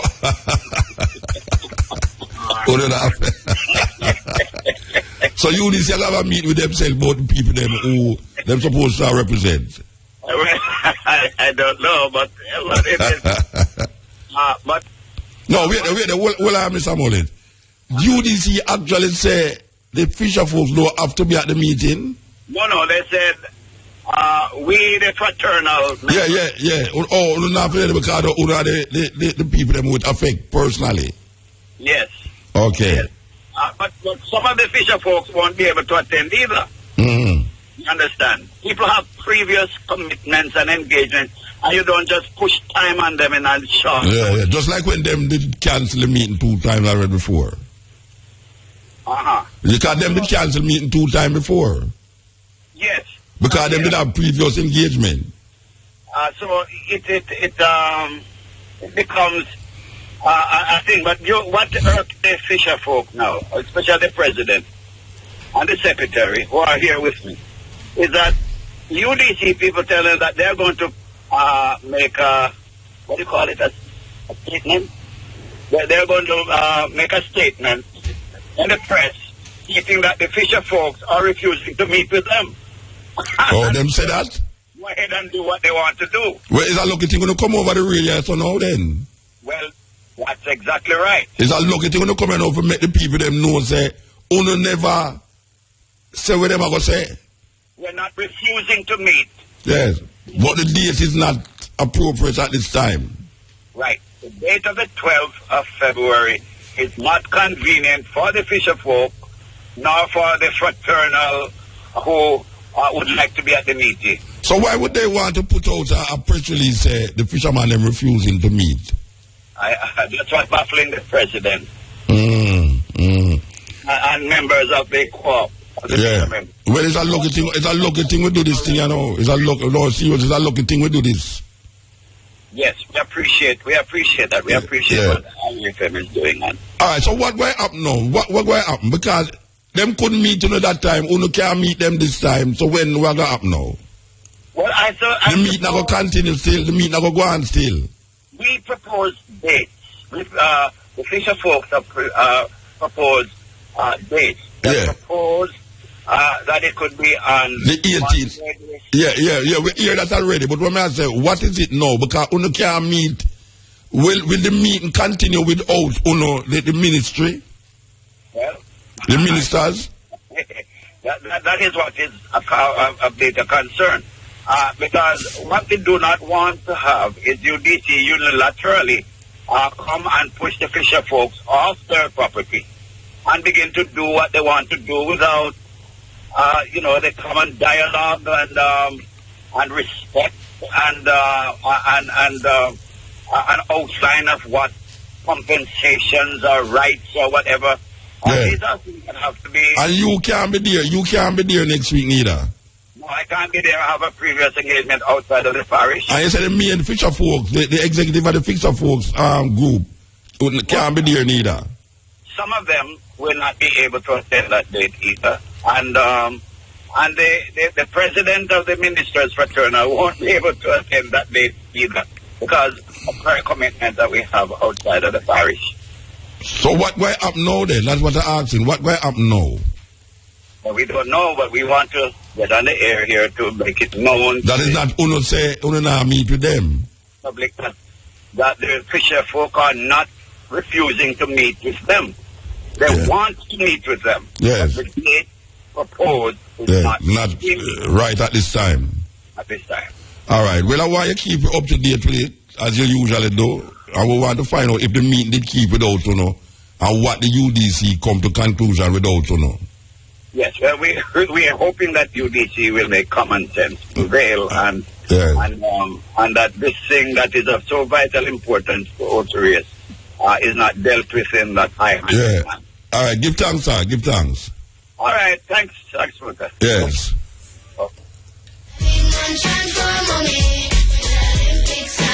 Man, I tell you about stupid money, guns funds. Me a talk Bill Gates, Donald Trump funds. Two sides to a coin, and one must choose the side they join, you know? Brother man. Well, in a gunman world, life is so stressful. Back to school time. Yes, gunman world, stressful, yes. Hello, good evening. Good evening. Evening, Muta. Good evening. I heard you speaking with Mr. Universe, and I said I have to give you a call. Yes. Even though I listen to your program every Thursday, it's my first time calling actually. Right. But I just want to throw this out. When the registrant, the magistrate ordered the police couple remanded, did she tell the police where to put her? If you understand where I'm getting. No, I don't understand where you're getting, because you're not supposed to go in and sell with man. No, what I am saying, she was in the court and she ordered her remanded. Yeah, in custody, yeah. She never tell them, say, go put her over there, so I go put her around there, so I go put her in a cell with man, if you understand me. Yeah, no, them not, I don't think she tell them what to do. Exactly my point. Yeah. So I am saying it was her colleague that put her in the place with the man. Yes, yes. Which is very rude and very out of order. So you say the magistrate never tell him for put in a cell with two men. It's them, our colleagues, them put her in a cell. Exactly. Oh, so the magistrate don't tell her I must remand her. Remand her. And then our two police friends them take her and put her in a cell with two men. You see where I am at, Muta? Yeah, well, that is exactly where I am the police them should be remanded. Yeah, it's the police who remanded her. Yes. The police, she ordered her remanded, but then now the police them take her and put her in. Because remember, she would have been in our chambers, after remand. Yeah, this I woman understand. I understand exactly what you're saying, and that means that it is up on the two people them who carry her in the cell, not the magistrate, but the two people who put her in the cell. Thank you very much. I agree with you, ma'am.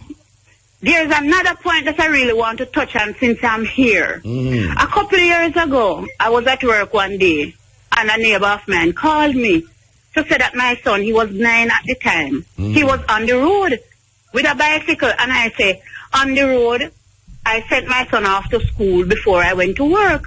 So I called the school to find out what was the situation. Because by then the neighbor would have told me that he said that the teacher put him out of the class. He was 9 at the time. So when I called the school, the principal never had a clue as to what was happening. So I jumped on a taxi. I spoke to my supervisor, told him of the situation, and I jumped on a taxi when I went to the school. The principal did not know that the teacher had put the child out of the school. What do you think the child was put out of the class for? Say head no comb. You know, His head no comb. 9 years old, there was nobody else at the house, and the child was put out of the class. Because I hear no comb. Because he hear no comb.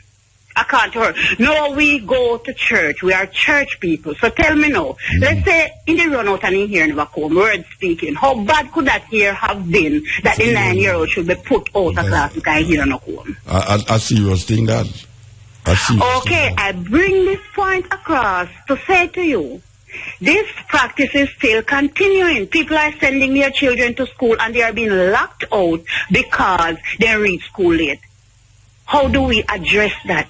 Because just like me, when I go to work, I send the children to school. You don't know what is happening after that. But maybe we should address it by the children them don't reach a school late.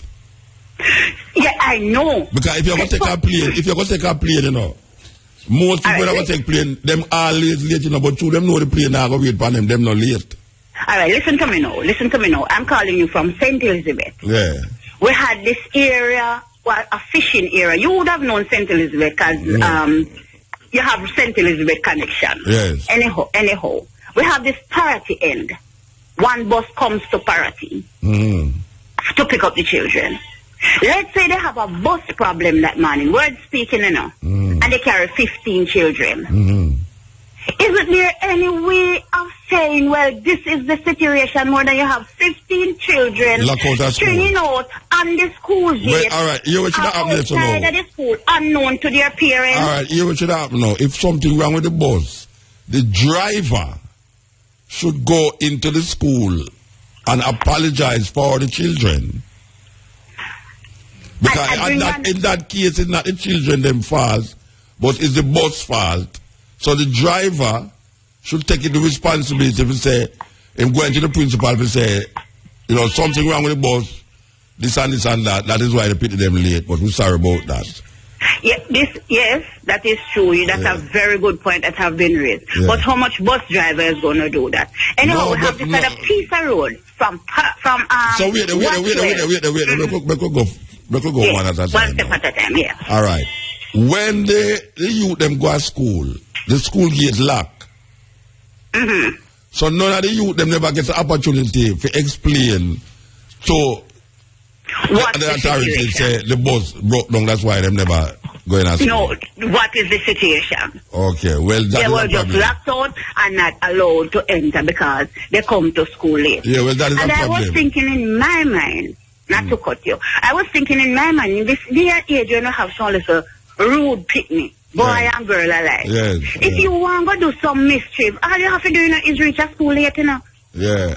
And when you reach a school late and they don't allow you to go inside your gamble, your business, and do whatever it is that you have to do. Or somebody kidnap you and go chop off your head and show them bullet. Exactly. So I am saying to Mr. Minister, before we have one of them situations, can he address the problem, please? Of the lockout. What I was suggesting, because you can't have just problems. Anyway, problems, they have to have solution as well. What I was suggesting, admit them. After 3 detention, then you call in the parents now, explain the situation to them, and give them maybe a little suspension. At least the parents would know that the child is not supposed to be at school on that day. Yes, I agree with you. Instead of having the children them all over the place and them are kidnap them like nothing these days. Boy, girl, everybody are like none is susceptible. You see what I'm saying? Yes, I agree with you. So you send the picnic on to school with your last dinner money. You go to work and try earn the other dollar, and then you picnic all over the place and you have no knowledge of it. Yeah, I think and that can happen for the whole week maybe. I think that the teacher them should have the phone number of the parents them. That if the youth get locked out, them call the parents and say your youth is not in school today. So you need to come rectify the matter. There are a lot of times when we jump up and we talk about the third world, this and the third world, that's what happened in America, what happened here, what happened there. But some of the good principles that we could have adopted in our system, we don't. Yeah, we agree. Yeah, in America or in other places, whenever time the pick me them don't come to school, immediately they call to find out what is the situation. Yeah. Let me tell you something quick before me run. Yes. I used to live in the Bahamas. Okay. And when I was there, you know what I saw? No. Wherever you live, wherever the politician governs, that's their constituency. They're supposed to live there. Did you know that? I never know about the Bahamas. I never know them do that in the Bahamas. Yeah, 2010, when I lived, 2004, it was, when I was in the Bahamas. Mother Pratt was the deputy prime minister. Then you used to live in them constituency. The representative. She lived in the Grove, or what you would call Kingston Ghetto. Yeah. And she lived in the Grove, and I used to pass this woman morning and evening to and from work, watering her flowers. I went down this street. So you say Portia should have lived on a Payne Avenue. We don't know where or back to. We don't know. Portia should have gone back to live. That's what I'm saying. We'd have better roads and a lot of stuff would have been better. If Portia didn't live down there. Thank you. Okay. Because if Mr. Hutchison had to drive on the road from Watchwell to Santa Cruz, every day, I am sure that road would have been fixed. True. You know, somebody have to leave you now, though. Yes, all right. Thank you very much. And quick condolence to Queen Africa on the passing of her mother. Our heart goes out to her. Yes, Steppn. Yeah, blessed man. Yes, Rastafari. Before I get into the vision, I get to Rastafari. No, hold on. Wait, the program so done, brethren. The program so done. So before you get into another vision, because we don't want the vision become a nightmare. So tell me exactly now what you want to say, why you call. Right now, I just want to give the power to I people in Jamaica to make them know, that when God create man in the own image. Okay. And in the image of God, He create man. And when He give man the power, He give God and man the power.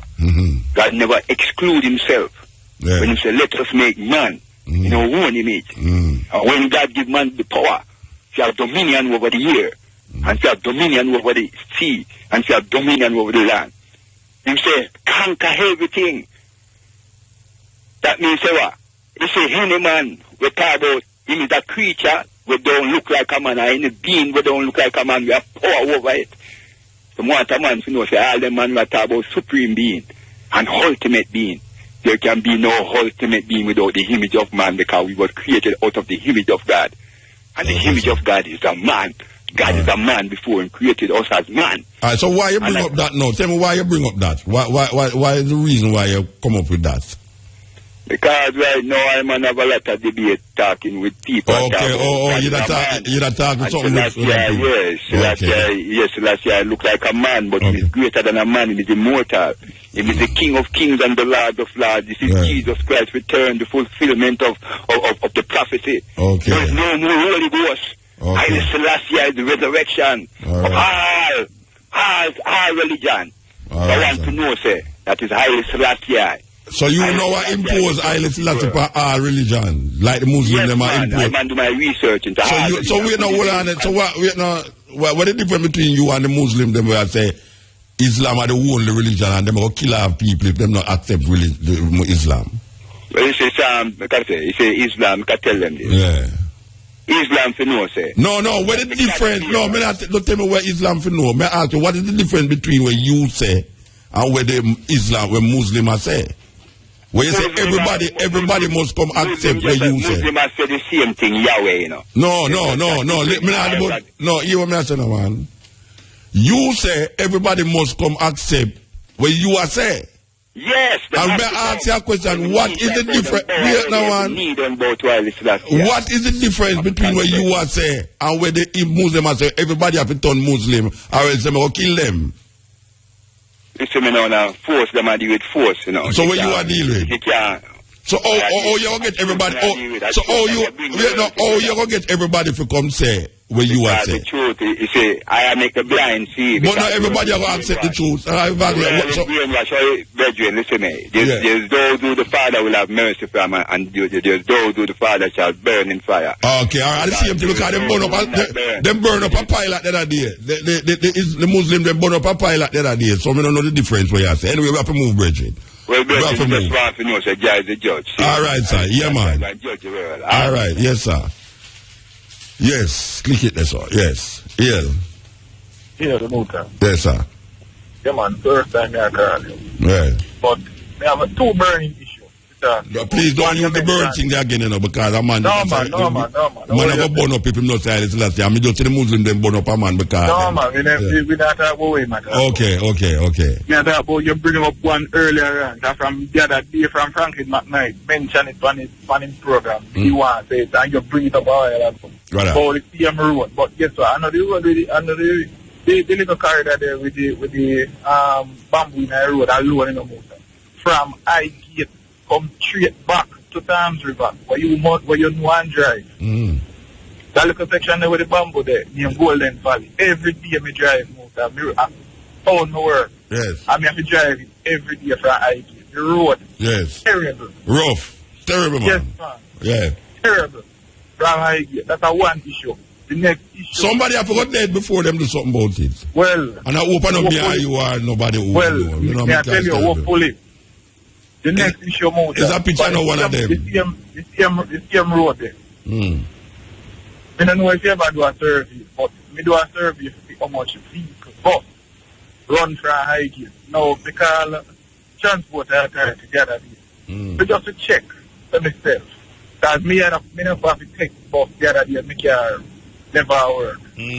And when me check transport authority, they might tell me that at 25 bus license on the road.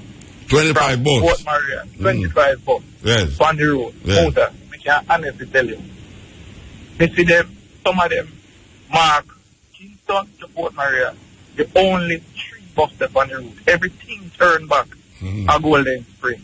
You have more taxi. To me even tell the girl that you better your license the taxi them where I run on the road. And take away bus license them. Yeah, because then them not come down there. No. And people there and whole heap of people work at house. Whole heap of Fort Maria and Yes. Yes. And she transferred me to the complaints department. Most of them have me and spin me round. Like your gig. And exactly. Yeah. And yes, sir. Most of the bus man them know probably have played it and them a year when they have say, you know. And them bus license that way. But frankly, most of them not really business because I guess so. Yeah. We are you forget our service, you not get it. No. But you know, come back to the road thing. Me I try to figure out all them coasters they will love. Oh, them coasters they must be magician to go around that little bamboo thing there, you know. Believe you me. You know much near me happened there, so. Oh, you mean near it? Yeah. They miss the near it. Yes, every week I go home. Me look on, me prepare for this, you know. And the most near it when me say, me I say, but wait, somebody not say this, nah go work. I mean, it's something that happen. Nobody not see that. Yeah. And you just drive there, so. Yeah. Every Thursday me drive there. Every Wednesday, every Thursday me drive there. Yeah, but you see, me have to drive the other people. I have to drive every day. Yeah. Anyway, we have to go move, brethren. We have to go move. Yeah, man. Blessed, man. Yes. All right. So, you know, so we're not taking no more call because the news lady come inside us 4 minutes early for frighten me. Scare me. You understand? We want to give thanks to Samantha. And we give thanks for Neil inside us. Yes. We are get used to Neil now because I'm there at the night and I'm there in the day, you know. So, you know, so I'm going to start complaining if they move you. You understand? We don't want nobody move you though, because as they say you're there and there, so you're going to stay. Okay, no matter how you work hard. All right. We want to heal up me hungry. And we want to heal up Calabash restaurant. If you don't make a drop down for food, yeah, so. Samantha used to give me water, but she stopped now. I don't know if water get too expensive for RFM.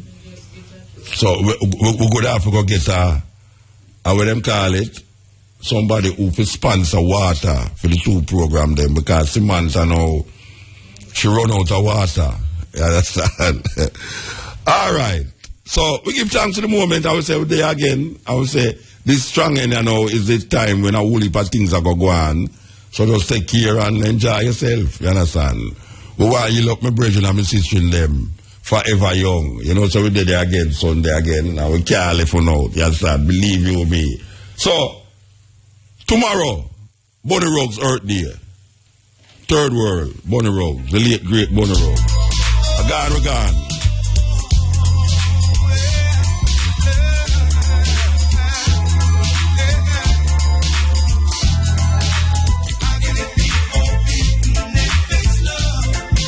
Yeah, the time is 5:45 news time. Live at 5:45. Live at 5:45. Comprehensive coverage of the news, sports and entertainment of the day on IRI FM, the leader in radio in Jamaica. Good afternoon. It's Thursday, February 5. I'm Cheryl Johnson. And I'm Primrose Oliver. From IRFM's News Center, here are the headlines. Chief Justice to meet with the police over incident wherein RM ordered the arrest of a female cop in St. Anne. Senate approves amendments to the Urban Renewal Tax Relief Act. Health Ministry urges parents to ensure children are vaccinated against measles. Normality resumes at Moon Palace Jamaica Grand Hotel following 2 days of protests by workers against unpaid wages. Now the details. Chief Justice Zélia McCalla is to meet with the police over an incident involving a female cop in St. Anne who was ordered arrested by a senior resident magistrate in the parish this week. Resident Magistrate Andrea Thomas on Monday ordered the arrest of the female corporal after she was charged for contempt of court. The corporal was placed in a holding area with 3 men, one of whom is said to have fondled her. Patrice Walters reports. The action of RM Thomas has reportedly sparked outrage among some police personnel in St. Anne who have been calling in sick since Tuesday to protest against the treatment of their colleague. Justice Minister Senator Mark Golding told RFM News today that he has received a report from National Security Minister Peter Bunting on the issue. Senator Golding says he has since sent the report to the Chief Justice. And I have forwarded it to the Chief Justice. She has received it and she has indicated a willingness to meet with the police if they wish. They've indicated that they wish to meet, and so I'm sure that it will be resolved through the appropriate channels. Justice Minister Senator Mark Golding. Meanwhile, the Inspectorate of the Police Force has been ordered by the Police High Command to carry out a probe into the incident. The High Command in a statement says it is aware of the incident involving the female corporal and has ordered the Inspectorate to commence an investigation into the matter. The Police High Command says the matter is being dealt with at the highest level by both the JCF and the Chief Justice. It states that the female cop is undergoing counseling by members of the chaplaincy branch and is also being given additional support. In the meantime, Senior Superintendent of Police in charge of St. Anne, Yvonne Martin-Daly, told RFM News that court proceedings in St. Anne were not affected today by reports of sick-out by some police personnel. SSP Martin-Daly says the courts in the parish were manned today and police personnel who were detailed for court duties reported for court. She says if some of the persons assigned did not show up, the police had enough personnel to adequately provide the services required. The St. Anne commanding officer says police personnel were present for the start of court at 10 a.m. at both the Brownstown and St. Anne's Bay courthouses. SSP Martin-Daly says the delay in the start of court this morning was not as a result of insufficient police personnel. Reporting for RFM News, I'm Patrice Walters.